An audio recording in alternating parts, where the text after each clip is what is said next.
L'École supérieure d'administration, d'économie, de journalisme et des métiers de l'audiovisuel ESAE offre de nouveaux challenges pour l'année universitaire 2023-2024. Étudiantes et étudiants, parents d'élèves nouveaux bacheliers, ESAE, c'est la garantie d'une formation de qualité à des conditions très avantageuses. À Gbedjromede, à Papa, à Boumekalavi et Parakou, inscrivez-vous en administration générale, administration du travail et de la sécurité sociale, trésor et finances publiques, impôts, diplomatie et relations internationales, journalisme et métiers de l'audiovisuel, gestion des marchés publics, planification et développement local, sciences économiques, sciences juridiques et toutes les filières des sciences de gestion. ESAE vous offre des bourses, demi-bourses et de réductions pour les premières inscriptions dans toutes ces filières. Waouh! En licence 1, 2 et 3 et en master, bénéficiez jusqu'à 50% de réduction sur tous nos sites. N'est-ce pas génial? Infoline. ESAE Gbedjromede, 3e rue à droite en quittant le carrefour Le Jador pour la BIBE Jéricho ou au plus 229 90 93 65 21 98 98 14 00 à Kpakpa au plus 229 52 88 33 33 à Boumekalavi au plus 229 52 88 44 44 Parakou au plus 229 52 46 12 12.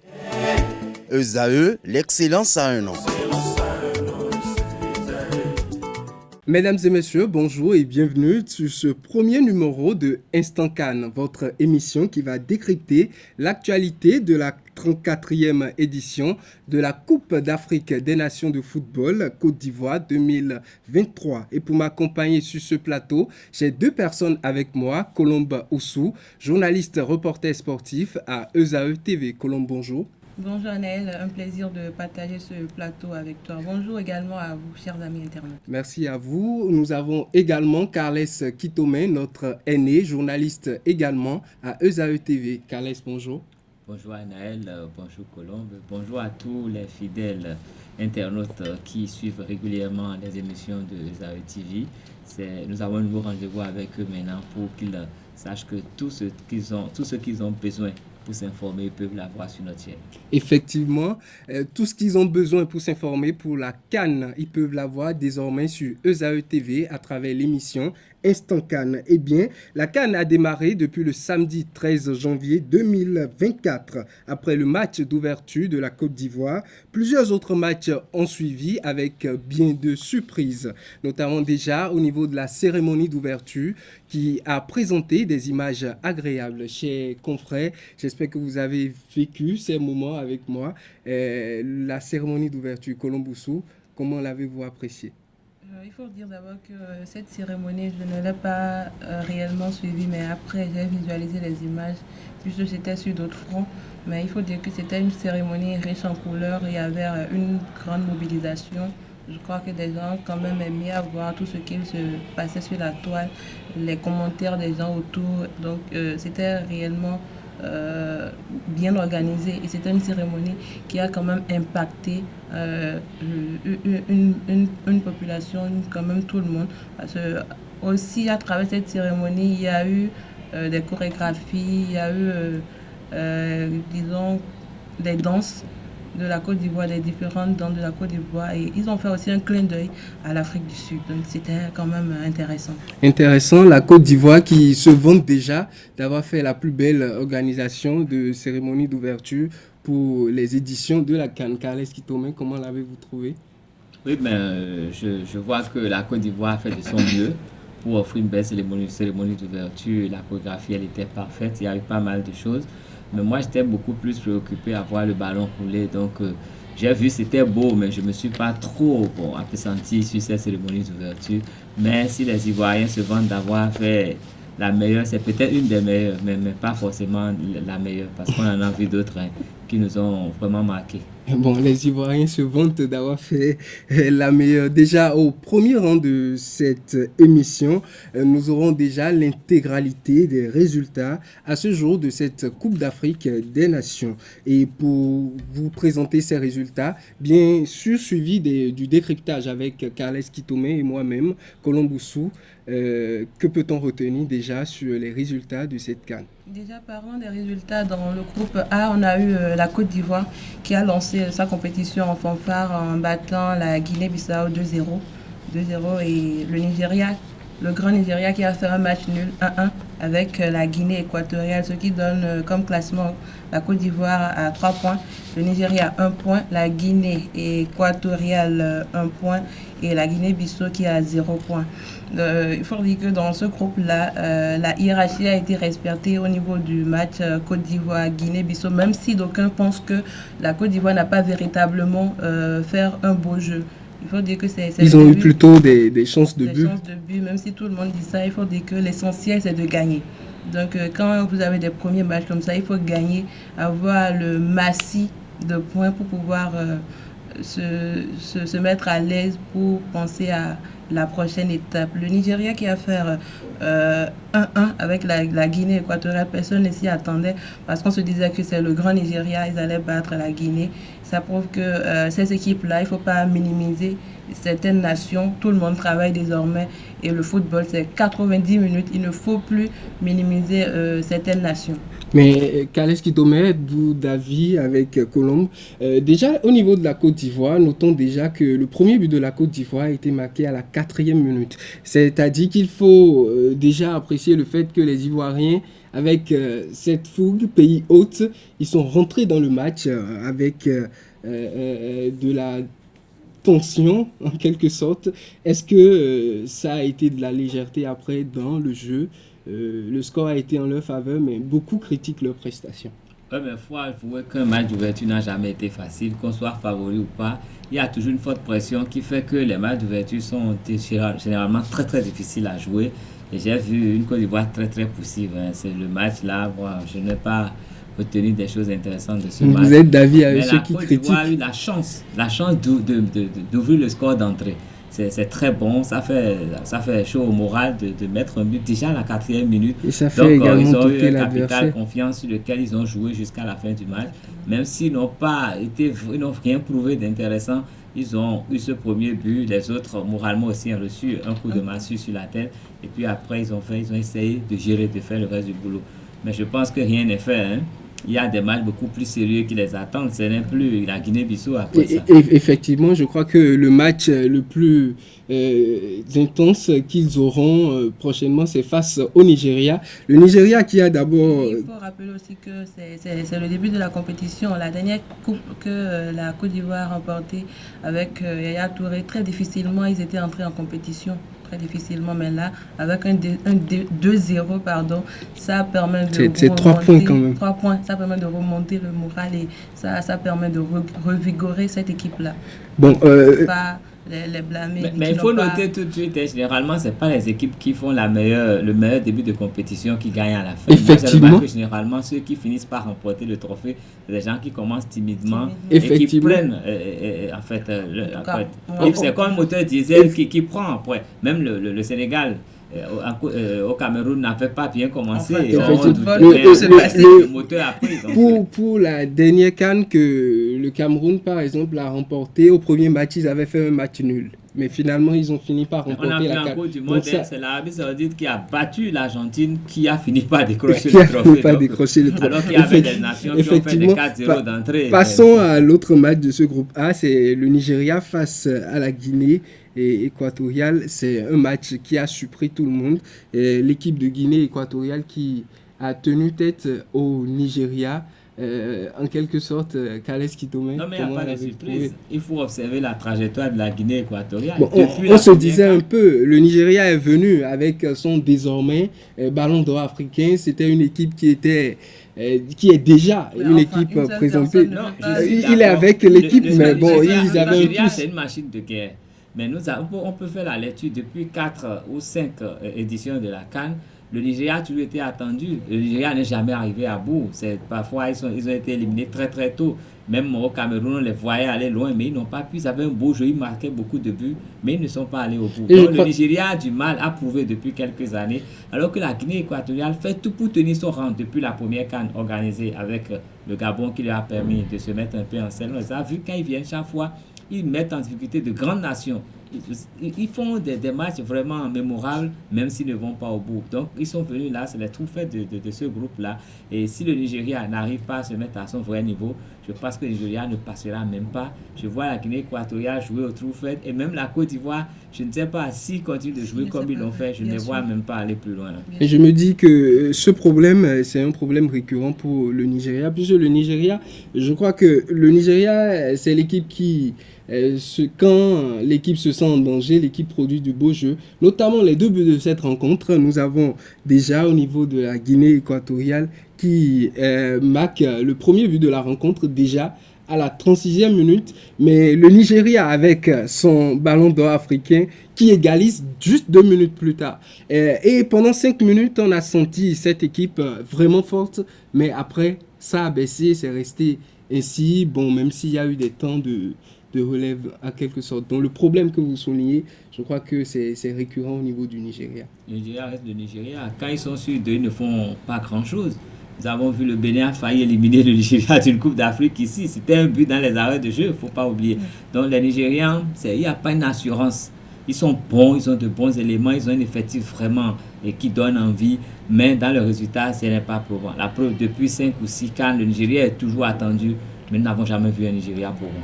Effectivement, Colomboussou, on passe au groupe B.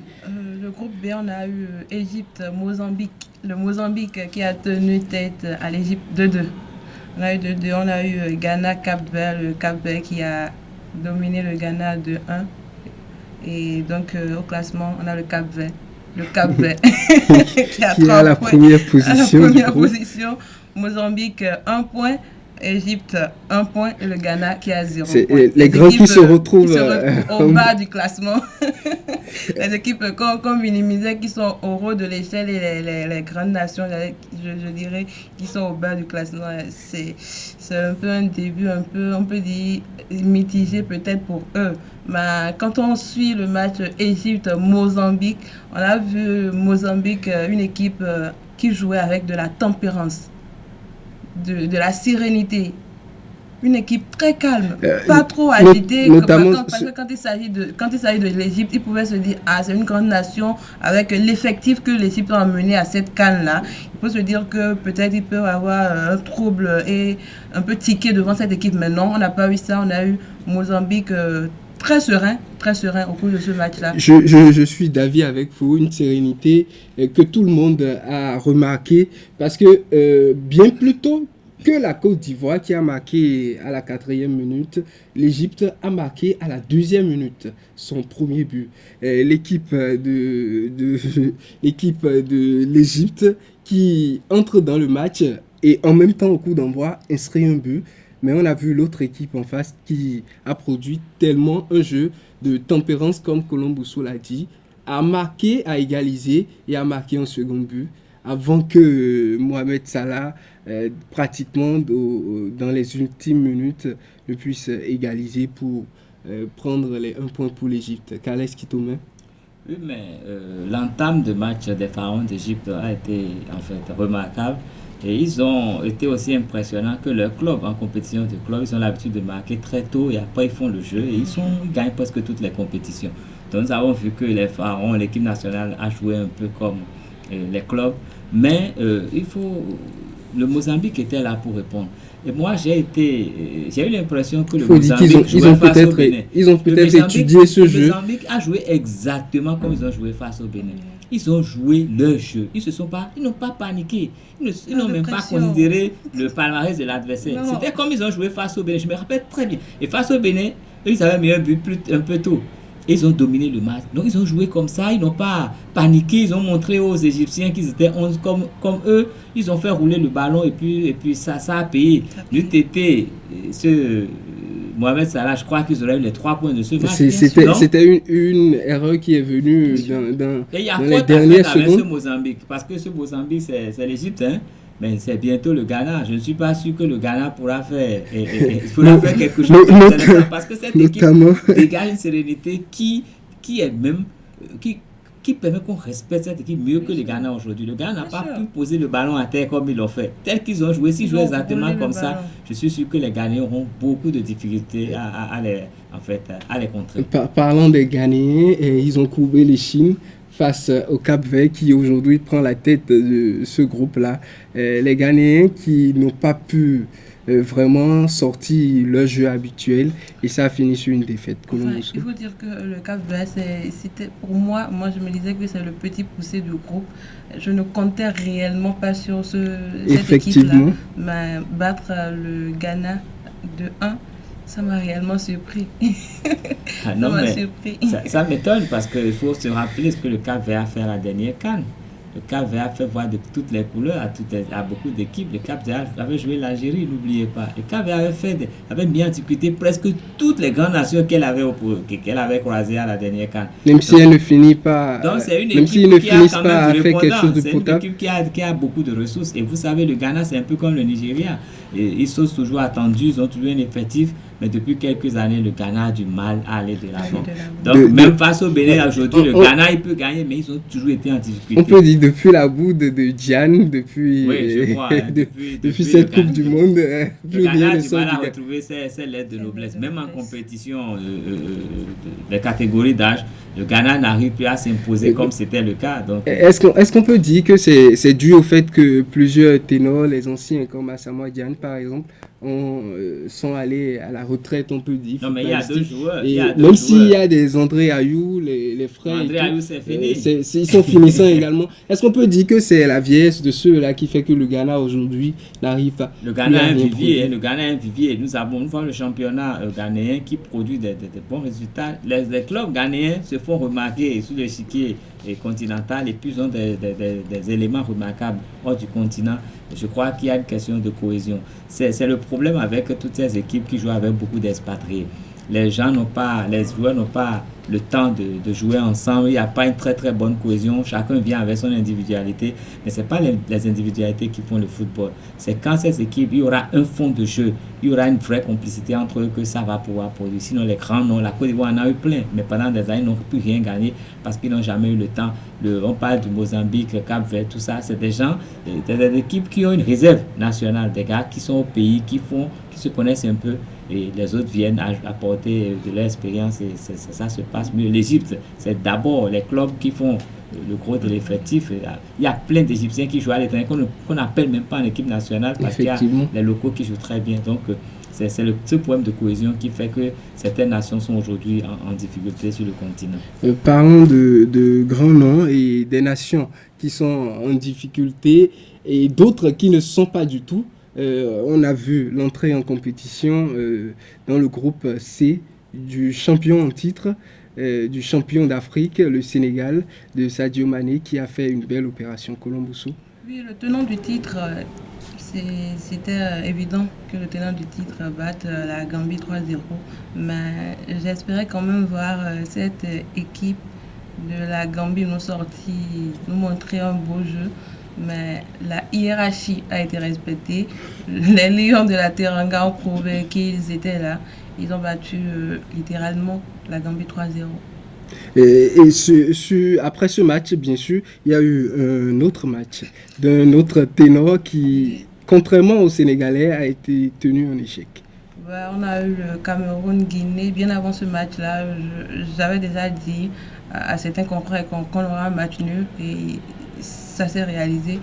D'abord, il faut dire que le Cameroun, c'est une équipe, même s'ils nous ont sorti une masterclass bien pendant les éliminatoires contre l'Algérie, c'est une équipe où avant même cette compétition, on a eu autant de défaites, autant de nuls et très peu de victoires. Donc moi, je ne comptais pas réellement voir cette équipe du Cameroun battre la Guinée. Parce que la Guinée, je me suis déjà dit à tout moment, je pouvais avoir du beau jeu face à cette équipe. C'est quand même l'équipe du meilleur joueur de tous les temps de l'Afrique, si on peut le dire.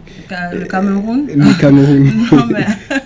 Non, mais, le joueur aujourd'hui qui dirige toute une fédération. Mais très franchement, moi, je vais dire que l'erreur professionnelle, c'était au niveau de Rigobert Song parce que j'ai comme l'impression qu'il n'a pas encore la crème des crèmes. On n'a pas encore cette crème des crèmes là au niveau du Cameroun. Donc moi je n'espère réellement pas avoir cette équipe du Cameroun. À cause du management de Rigobert Songou, bien à cause de la performance de l'équipe. Dans cette compétition là, j'ai d'abord parlé de la performance pendant les éliminatoires, pendant la préparation. Autant de nuls, autant de défaites, très peu de victoires.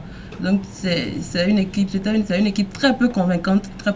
Donc je ne mise réellement pas sur le Cameroun pour ces compétitions-là. Kales Kitome, le Cameroun qui fait un nul et le Sénégal qui entre parfaitement dans la compétition, qui pose ses valises et qui se lance à la course pour un deuxième titre d'affilée. Comment avez-vous vu ce groupe C? Je vais dire que nous sommes à l'aise du Sénégal. Le Sénégal a peiné pendant plusieurs générations pour avoir sa première CAN, mais vous avez vu sur le parcours, le Sénégal est champion de beach soccer, le Sénégal est champion U20, le Sénégal est champion U23, il est champion partout. Il n'y a pas ce titre qui échappe aujourd'hui au Sénégal. Et quand vous allez dans les compétitions de clubs, les clubs sénégalais se comportent aussi très bien. Donc nous sommes à l'aise du Sénégal. C'est le Sénégal qui fait aujourd'hui feu de tout bois sur le continent africain. C'est d'ailleurs un pays qui a beaucoup de clubs de renom en matière de football. Oui, mais par le passé, ces clubs n'arrivaient pas à aller très loin. Nous savons que les clubs ivoiriens ont beaucoup fait, les clubs de la RTC et puis les clubs du Maghreb. Les Sénégalais, ils se cherchent toujours dedans. Ils ne sont pas encore arrivés à réussir correctement au niveau des clubs. Mais on sent qu'il y a un vivier vraiment bien fourni, bien garni, à l'intérieur comme à l'extérieur. Donc, quelles que soient les catégories d'âge, mais ils te sortent une équipe qui est ICL. Et ils font un jeu, ils tiennent les jeunes. Vous voyez ces jeunes qui sont venus en équipe nationale, ils n'ont même pas de crainte, ils n'ont même pas de complexe. Ils jouent comme tout le monde, ils jouent leur football. C'est des gars qui, aujourd'hui, ils ont une certaine maturité, ils ont atteint une sérénité. On te sort un gars de 19 ans, il te joue comme ça, Dieu. On sort un gars de un Lamine qui n'a même pas... Les trois buts, notamment du Sénégal, oui, le jeune Lamine qui l'a doublé. Par contre, contrairement à d'autres nations avec le Sénégal, nous avons fait des buts qui nous ont permis de nous regarder. Déjà pour cette journée, c'est en position du plus beau but de la CAN, le deuxième but de Lamine. C'est une merveille, c'est une merveille, il faut le dire. Et pour vous voyez, depuis la ligne arrière jusqu'à l'attaque, vous voyez comment le Sénégal se dispose sur le terrain. Oui. Vous voyez comment le Sénégal joue. Même en cours du monde, ils ont joué sans complet, ils n'ont pas été loin, mais ils ont joué sans complet. Donc c'est une équipe qui est arrivée aujourd'hui à maturité et qui... Ils jouent clairement leur chance. Ils jouent et il n'y a pas de problème. Une équipe qui se permet de mettre Galan Gueye sur le banc et qui, vous voyez ce que ça fait. C'est quand même, il y a un vivier très sérieux là. Et je crois que le Sénégal est bien reparti et pour gagner cette compétition encore. C'est vrai qu'il y a de grandes nations là, mais s'ils ont toujours cette sérénité que les autres n'arrivent pas à trouver ce qu'il faut, le Sénégal va conserver ce trophée. Et que pensez-vous du Cameroun, de Samuel Eto'o et de Rigobert Song? Non, mais le Cameroun est malade de ses stars. Le Cameroun, il y a tellement de stars là-bas. Le président de la fédération est star, le coach est star, le directeur technique est star, tous les joueurs sont des stars. Et tout le monde fait la grosse tête. C'est difficile que ça marche. Nous sommes en train de voir aujourd'hui. Il y a un problème au sein de l'équipe du Cameroun. Nous avons le problème Onana. Nous avons vu Onana à la Coupe du Monde, c'était tout un feuilleton. Nous avons le problème Onana aujourd'hui à la CAN, c'est Ondoa qui a joué. Mais Onana, le spell de Onana plane sur cette sélection-là. Et en plus de Onana, nous avons Aboubakar qui ne peut pas jouer. Donc c'est beaucoup de problèmes en même temps. Avec Aboubakar, ce n'était déjà pas facile. Aujourd'hui, leur attaquant vedette, Aboubakar, n'est pas sur le terrain. Leur gardien vedette n'est pas sur le terrain. L'absence également de Choupo-Moting dans cette sélection. Ça a fait remarquer sur cette rencontre. Donc vous voyez, le Cameroun n'avait pas d'attaquant décisif. Tous les attaquants pratiquement ont des problèmes aujourd'hui. Donc le Cameroun, mais je sais que le Cameroun est une équipe de compétition. Le Cameroun n'a pas besoin de venir avec une belle équipe pour gagner la compétition. C'est des gars, physiquement, ils sont très forts. Et ils font un jeu, ils font de cadeaux à personne. Le Cameroun ne connaît pas de petites nations. Donc, quel que soit celui qui vient, le Cameroun joue. Donc, le Cameroun, avec leur mental, ils peuvent aller très très loin dans cette compétition. Il n'y a rien encore, je ne trouve pas encore de vrais obstacles dans cette poule pour eux. Même le Sénégal, les Camerounais vont jouer face aux Sénégalais comme il faut. Ils peuvent même gagner ce match parce qu'eux, ils jouent vraiment avec la tête. Eux, ils n'ont pas besoin de faire le beau jeu, mais ils jouent pour le résultat. Donc, les Camerounais, dans leur mental, ils peuvent vraiment faire mal. On ne peut pas dire qu'ils ont perdu quelque chose dans cette compétition. Alors, je m'en vais ajouter que bien que l'absence de Choupo-Moting s'est fait remarquer, il y a cette pression du Cameroun qui inquiète. Il y a cette pression qui inquiète et aussi à 11. J'ai vu, je me répète une deuxième fois, la Guinée m'a surprise agréablement. Mais bon, on est en début de compétition. En 2017, le Cameroun avait mal commencé. a très mal commencé sa compétition, mais on l'a vu, ils ont soulevé la coupe. On a vu l'Argentine en Coupe du Monde qui avait mal démarré la compétition, mais qui finalement a remporté la coupe. Donc on espère pour le Cameroun. Qu'ils vont rattraper le tir et que tout peut se jouer. Ok, Colombe Boussou. La Guinée, c'est pas par hasard qu'ils sont là. Les Guinéens ont toujours fait du beau jeu. Souvent, ils ont eu du mal à avancer. Mais même à la dernière CAN, nous avons vu ce que la Guinée a produit avant d'être éliminée. Donc, la Guinée, ce n'est pas l'équipe qui vient distribuer des points. C'est une équipe qui vient jouer calmement sa chance. Donc, je crois que dans cette poule-là, rien n'est perdu pour le moment. Colombe Boussou, les autres résultats au niveau des autres groupes. Groupe D, on a eu Algérie, Angola, match nul 1-1. Burkina Faso, Mauritanie, 1-0 pour le Burkina Faso. Ce qui fait au classement 3 points pour le Burkina Faso, Algérie 1 point, Angola 1 point, Mauritanie 0 point. Groupe E, on a Tunisie, Namibie. Voilà encore une nation qui m'a surprise agréablement, qui a battu la Tunisie 1-0. Le Mali contre l'Afrique du Sud, pas de miracle, hein, de 2-0 pour l'Afrique du Sud. Et au classement, Mali 3 points. 2-0 pour l'équipe. Les Maliens ont battu pour les Maliens. Oui, les Maliens ont battu l'Afrique du Sud, c'est ce que je disais. Oh, j'ai cru comprendre le contraire. Donc on a eu Mali 3 points, Namibie 3 points, Tunisie 0, Afrique du Sud 0. Alors, Kales Kitome, un petit mot sur l'équipe de la Namibie.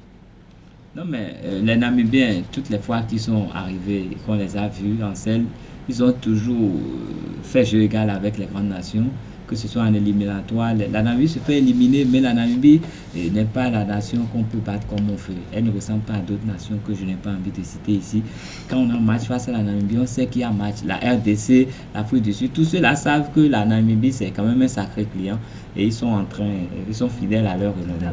Ok, merci à vous, Kales Kitome. Merci Colombe Boussou pour ces résultats. Déjà pour passer au match de la journée, j'aimerais bien au point de vue général. Aujourd'hui, déjà, on est à 2 matchs de la fin de cette première journée. Quel est votre point de vue au niveau général par rapport à toutes ces rencontres? Pour la rencontre Maroc-Tanzanie, moi je mise plus sur le Maroc. Et RD, Congo, Zambie. Bon, je n'ai pas trop une idée sur ces deux nations-là, donc je vais suivre et donner mon point de vue après. Colombe Boussou a abordé directement les matchs à venir. Bon, on continue avec elle. Maroc-Tanzanie. Rappelons que les deux équipes se sont déjà croisées pendant les éliminatoires. Leur dernière rencontre ensemble, les éliminatoires de la Coupe du Monde. Les deux équipes se sont croisées et le Maroc l'avait remporté 2-0. Est-ce que vous pensez qu'aujourd'hui, le même exploit peut se produire sur cette rencontre? Non, mais si le Maroc bat la Namibie, c'est pas un exploit. C'est l'ordre normal des choses. C'est pas l'ordre normal des choses, mais quand on voit un peu l'effectif, en fait, sur papier, le Maroc est toujours favori face à la Namibie. Mais sur le terrain, ça n'a pas toujours été le cas. La Namibie a toujours essayé de jouer son partout et ça permet l'équipe de la Tanzanie. Tanzanie, ça permet de souligner le fait que ça s'équilibre. Aujourd'hui, il n'y a plus de nations qui viennent et qui soient là pour distribuer les points. Les nations sur lesquelles on ne comptait pas sont en train de montrer aux autres nations qu'elles sont venues également pour vendre leur nation, pour vendre leur drapeau. Donc, c'est pas donné. Donc, Maroc, oui. Mais c'est sur le terrain que ça va se décider. La deuxième rencontre et la dernière rencontre de cette première journée, c'est entre la RDC et l'équipe de Zambie. Nous avons les deux équipes qui reviennent carrément dans la compétition. La RDC n'était pas là il y a l'édition passée et l'équipe de la Zambie qui n'était pas là depuis 3 éditions déjà. Les deux équipes font leur retour. Qu'est-ce que cela peut donner au niveau de ces rencontres? Mais c'est d'abord un derby régional. C'est deux nations qui ont l'habitude de s'accrocher véritablement, quel que soit le niveau où ils se trouvent, quel que ce soit en club ou en équipe nationale. C'est deux nations qui se connaissent très bien et qui ont l'habitude de ne pas se faire de cadeaux. Et donc ça va être vraiment à l'arraché. C'est une guerre au couteau, je vais dire. Donc ils vont vraiment s'accrocher et on verra bien qui pourra l'emporter. Je ne veux même pas faire de pronostic parce que les deux nations se ressemblent beaucoup par leur technique. Vous êtes d'avis, Colombe? C'est ce que je disais à l'entame, que la RD Congo-Zambie, je vais m'asseoir confortablement et bien suivre cette rencontre-là. Bon, déjà là, au vu de tout ce qui s'est passé déjà dans cette première journée, est-ce que vous avez, M. Kales Kitome l'a dit tout à l'heure, il préfère l'équipe, il voit l'équipe du Sénégal remporter cette CAN. Colomboussou, Non, mais est-ce qu'on peut déjà... Je dire un mot sur l'équipe algérienne. Une grande équipe, mais qui ne cesse de décevoir depuis sa dernière CAN. Et donc, l'équipe d'Algérie qui était très attendue, qui a joué une mi-temps tout feu, tout flamme, et qui après a sombré complètement pour laisser l'Angola revenu au score. Et l'Angola aurait même pu l'emporter en fait, il y a eu de petits faits de jeu. Et donc, l'Algérie, on l'attendait aussi, mais l'Algérie n'a pas pu faire grand-chose. Donc, pour le moment, l'équipe, moi, qui me convainc par le jeu, c'est le Sénégal, même s'ils ont joué que la Colomboussou, c'est quoi votre préférence au niveau? Quelle équipe pourrait remporter cette CAN? Bien sûr, le Sénégal. Au début, je misais plus sur 2 équipes de nations, le Sénégal et l'Égypte, à cause de son effectif. Mais quand je vois une équipe tête à l'Égypte, je me dis le Sénégal.